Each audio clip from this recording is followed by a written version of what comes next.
Hello friends, welcome to lychee kitchen.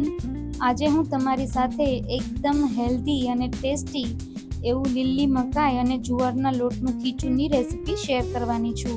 તો સૌથી પહેલાં મેં અહીંયા લીલી મકાઈ લીધેલી છે. અહીંયા મેં અમેરિકન મકાઈ આવે છે એ મકાઈનો જ ઉપયોગ કરેલો છે. તો આ મકાઈમાંથી મેં બધા દાણા છે એને સેપરેટ કરી લીધા છે. બધા દાણાને સેપરેટ કર્યા પછી આપણે એને મિક્સર જારમાં નાખી અને સાથે થોડું પાણી નાખી અને ક્રશ કરી લેવાના છે. તો અહીંયા આપણે મકાઈના દાણા ક્રશ થઈ ગયા છે. સાથે 1 ગ્લાસ જેટલું પાણી નાખ્યું છે. હવે અડધો વાટકો જેટલો જુવારનો લોટ અહીંયા મેં લીધેલો છે. આ લોટને આપણે મકાઈની સાથે મિક્સ કરી દઈશું. અહીંયા આપણે તાજો લોટ આવે એનો જ ઉપયોગ કરવાનો છે, જેથી આપણું ખીચું છે એ ટેસ્ટમાં સારું બને. બેટરમાં જરા પણ લમ્સ ના રહે એ રીતે સરસ રીતે આપણે બંને વસ્તુઓને સારી રીતે મિક્સ કરી લેવાની છે. તો તમે જોઈ શકો છો કે આપણું બેટર છે એ તૈયાર છે.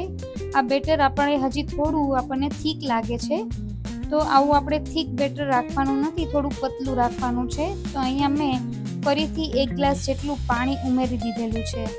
તો હવે તમે જોઈ શકો છો કે આપણું બેટર છે એ એકદમ રની બનીને તૈયાર થયું છે. તો આ રીતનું આપણે એકદમ પતલું બેટર તૈયાર કરવાનું છે. હવે એક પેનમાં આપણે 1 ચમચો તેલ, રાઈ, જીરું, થોડી અમથી હિંગ અને થોડા લીમડાના પાન છે એને કટ કર્યા છે. સાથે 1 મોટી ચમચી તલનો વઘાર આપણે તૈયાર કરી લેવાનો છે. હવે જે બેટર આપણે તૈયાર કરીને રાખ્યું છે એને આપણે વઘારમાં એડ કરી દેવાનું છે.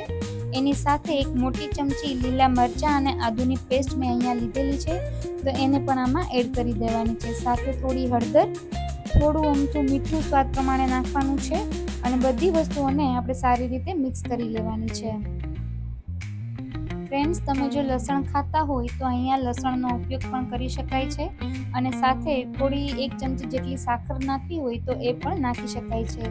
તો અહીંયા આપણું ખીચું છે એ ધીમે ધીમે થીક થવા લાગ્યું છે.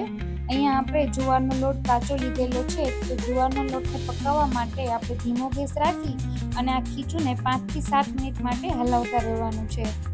અહીંયા આપણે 1 મિનિટ પણ ખીચાને રહેવા દેવાનું નથી, આમને સતત હલાવતા રહેવાનું છે. તો બહુ ઝાજી વાર આને પકાવતા નહીં લાગે, 5-7 મિનિટમાં જ આપણું ખીચું છે એ બનીને તૈયાર થઈ જશે. છેલ્લે કોથમીરના પાન અને 1 લીંબુનો રસ મેં અહીંયા નાખી દીધેલો છે. ફરીથી બધી જ વસ્તુઓને આપણે સારી રીતે મિક્સ કરી લઈશું અને આમને ચલાવતા હજી 1 મિનિટ માટે આને પકાવી લઈશું. ફ્રેન્ડ્સ, હજુ સુધી જો તમે મારી ચેનલને સબસ્ક્રાઈબ ન કરી હોય તો જરૂરથી કરી લેજો. સાથે સાથે બેલ આઇકન પણ દબાવી દેજો, જેથી કરીને બધા જ નોટિફિકેશન છે એ તમને મળતા રહે. અને જો રેસીપી પસંદ આવી હોય તો તમારા ફ્રેન્ડ્સ અને ફેમિલી સાથે પણ શેર જરૂરથી કરી દેજો.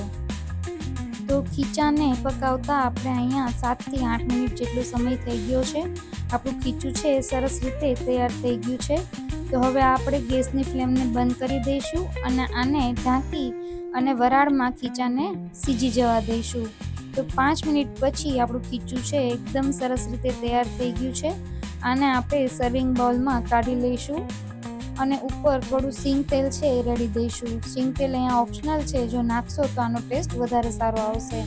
સાથે લાલ મરચું, થોડા ચીલી ફ્લેક્સ અને થોડા કોથમીરના પાનથી ગાર્નિશ કરી લઈશું અને છેલ્લે થોડા તલ અહીંયા શેકીને મેં લીધેલા છે એને પણ નાખી દઈશું. તો એકદમ ટેસ્ટી, ગ્લુટેન ફ્રી અને ચટપટું ખીચું ખાવા માટે તૈયાર છે.